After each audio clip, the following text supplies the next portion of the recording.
Hey there, folks. Greg Shepard, S&A Financial Services, coming to you from a rather disgustingly cold day here in Kansas City, Midwest area. Folks, Fahrenheit temperature should not be have a prefix of a negative in front of it. I didn't sign up for that at 3:30 in the afternoon. Okay, I didn't sign up for that, and I don't enjoy it. So I know you didn't jump on board this video to get a weather update, but you can tell I'm a little disgruntled about the weather. Let's try to move on. All right, folks, in this video, I'm going to share with you a strategy I implemented for someone like yourself that saw me on YouTube, did a Zoom call, onboarded as client. And the reason I'm going to share it with you is that I know there's a lot of folks out there that can benefit from this information. So hang tight, real life strategy coming your way here in a few seconds. Again, name is Greg Shepard. I specialize in helping folks all over the country just make sense and unwind these oftentimes confusing TIAA accounts. If you have questions over this video or any other videos on my channel, information better be below. Go ahead and contact me and I'll get you squared away. Let me set the stage here. Okay, again, folks saw me on YouTube, contacted me. I'll spare you all of that fun part. Details are as follows. A married couple, two of them, north of $2 million, roughly $2.5 million. Remember, there's two of them. Been in higher education for quite some time. We got a lot of illiquid and liquid contracts spread out over the place. They have ex-employers as well.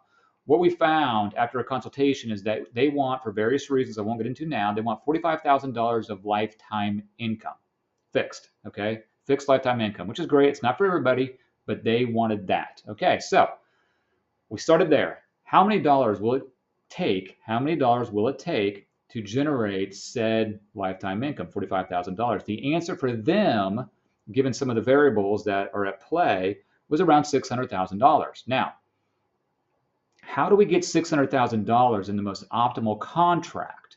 Okay, they both had RC contracts. I like this contract. It affords you a very high rate for new deposits going into TIAA Traditional. All right, north of 5% right now, February 2025.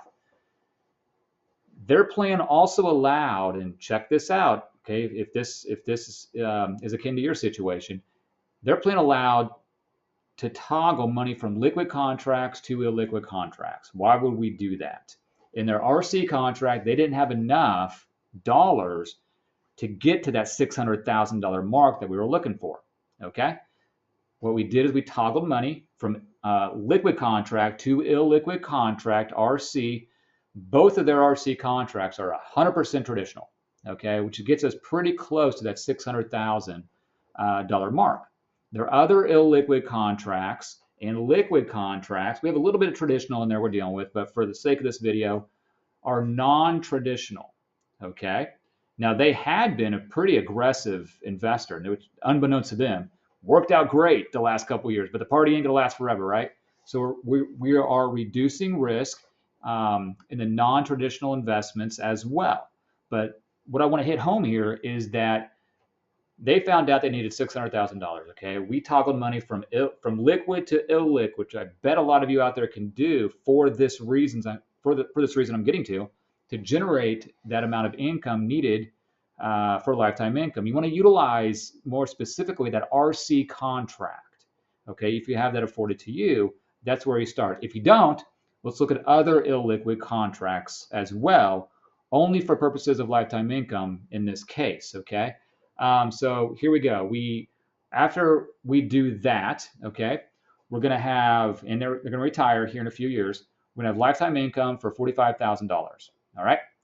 They're going to have Social Security to the tune of, I got the notes, but it's going to be, average 35 per, 30 per. So another 60 to 75, $80,000. Okay.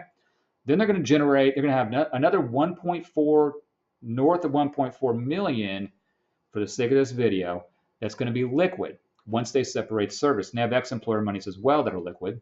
So we're going to roll that over to an IRA, invest in income-producing things, and extract from that rollover IRA for income as needed. So they're going to have three sources of income: $45,000 of lifetime income, Social Security, and then income from pulling interest from the rollover IRA without touching principal. Folks, they're going to get around $200,000, okay, for all these three sources of income. Thrilled. They were not going to do this. They had some other game plan shown to them by TIAA, Fidelity, some other advisor, and on their own, none of which looked anything like what I put together for them. Now, you all can do this if you know what you're doing, okay? But the main gist of this is how much do you want for lifetime income? Okay, start there. How many dollars does it take to generate that amount of income? Okay, in this case, we needed 600,000. Then look at the contracts that are afforded to you. Do you have an RC contract? You probably don't have enough in that RC contract, in this case, to generate that amount of income. Then the next step is how do we get monies, if we can, to that RC contracts? Okay, there's very clever, there's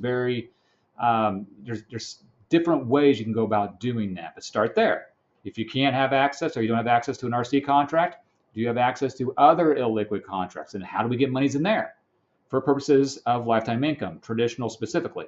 Okay, then utilize those illiquid contracts in this case, okay, as your conservative pillar of your portfolio, and then maybe make your other accounts a little more aggressive.